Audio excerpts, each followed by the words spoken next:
All right, boys. Um, hadn't really made a video in a little bit. I hadn't really felt like it much.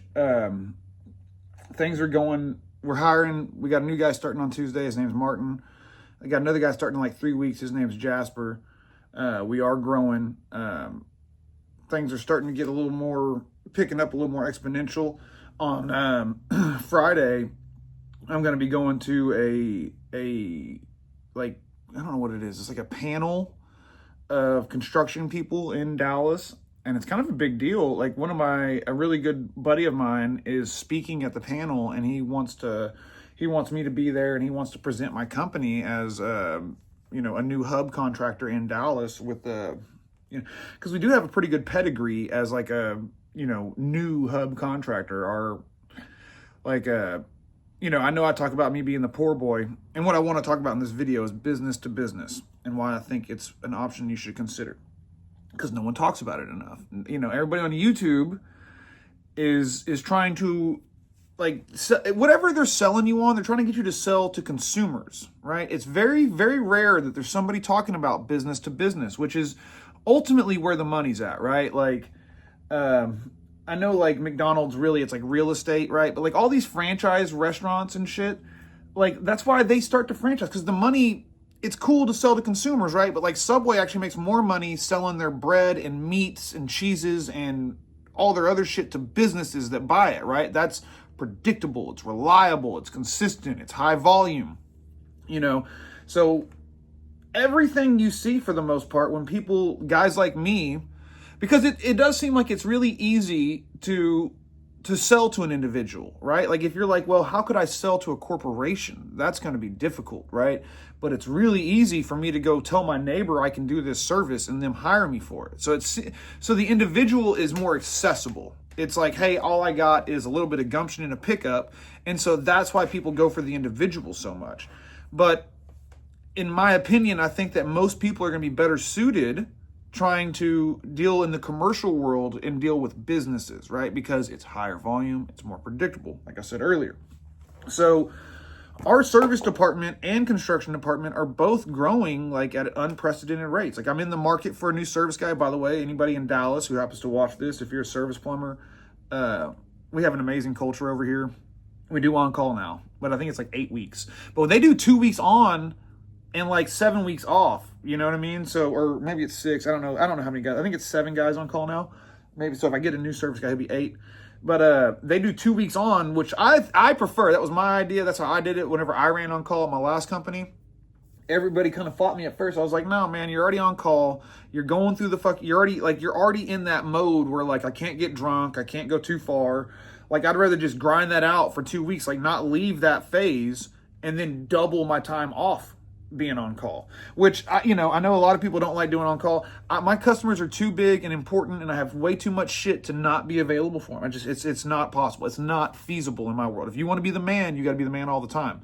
So I do have an on call, which kind of sucks, but it's not like we're doing restaurants. You know what I mean? Restaurants are, if you're doing on call, you don't want to fuck with restaurants. I'll say that. And we don't fuck with restaurants because they don't pay. But anyway, so I am looking for a new service guy. It's a pretty badass position. Pays really well. I'll attach a little picture of Lester's setup. That's what I get everybody. Well, not apprentices. Apprentices get like the apprentice tool setup is like $2,400, I think, or $2,800. It's like a pack out setup with all the power tools, and I buy you a fucking badass Milwaukee tool bag, like a pack out, like the Vito competitor bag. So that's what the apprentices get, but the journeymen get. It's like $15,000. It's a lot of shit. Well, it's whatever you want, but I got a standard kit that my vendor keeps for me. Pro press. That's the big ticket item on the thing, is a damn pro press. Anyway, I have fucking veered off. So business to business, you're selling to informed buyers, right? Like every now and again you get somebody who's just got into purchasing, or someone inexperienced, but for the most part, you're going to be dealing with pros, people that know the market, like people that, like a lot of times when I'm talking to my customers, they know my competitors, they know who runs it, they're inside, you know what I mean? Like they're a part of this industry through proxy. So, you're selling to informed buyers. You don't have to win them over with bells and whistles and flashy shit, right?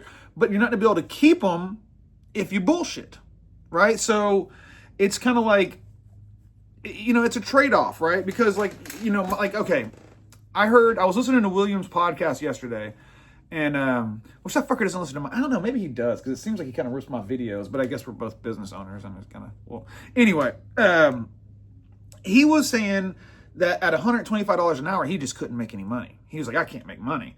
And I dominate at $125 an hour. I dominate at it, right? But I have a 2-hour minimum. I have a $98 trip charge.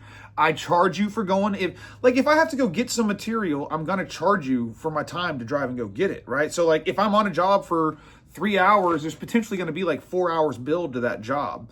And then a $98 trip charge. And then any material is got a significant markup on it, right? So if a guy's somewhere for half a day, the bill's probably $1,500. You know what I mean? $1,200.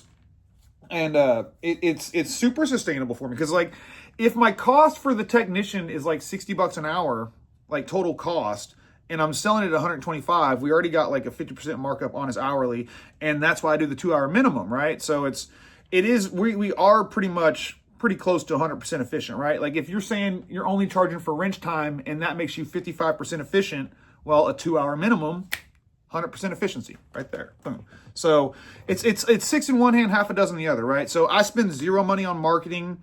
A small customer for me is 6 figures, right? Or not a small, but an average customer for me is $100K a year in revenue.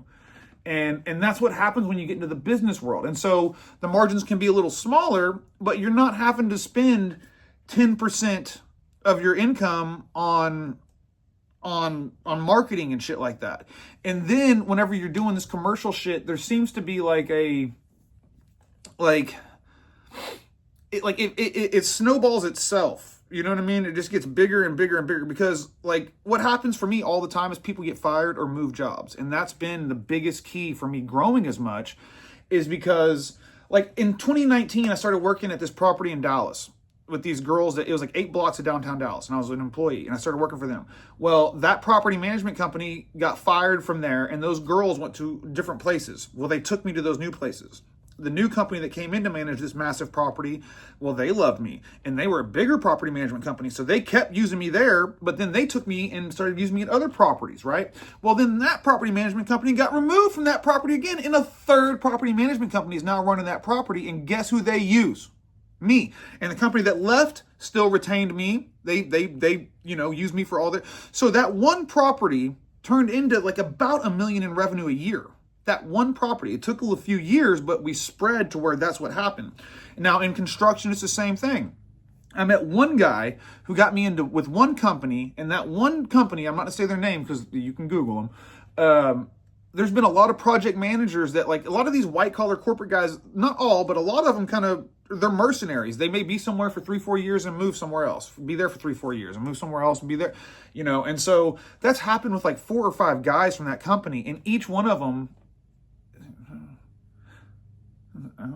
5 guys from that company have left, and they've all taken me with them. And then that original company that I started doing work with is now, it's borderline. They're maybe my biggest customer now. I had one guy, Rob, who's a real good buddy of mine, who's been my biggest customer, but now he's kind of getting passed up by these other guys. And it's just this natural spread.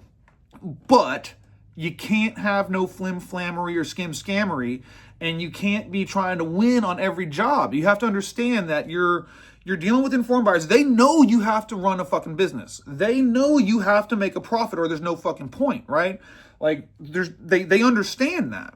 So it's not hard to price this shit to be where it's win-win for everybody, right? Because the only companies that, in order to do the commercial shit, you have to have a lot of compliance, a lot of insurance, a lot of stability. It's not like you can just walk in and get it, but if you build up to obtain it, it becomes the most solid foundation you can get. Guys, we're going to do 10 million next year, on a 20% net. So, bye, ow.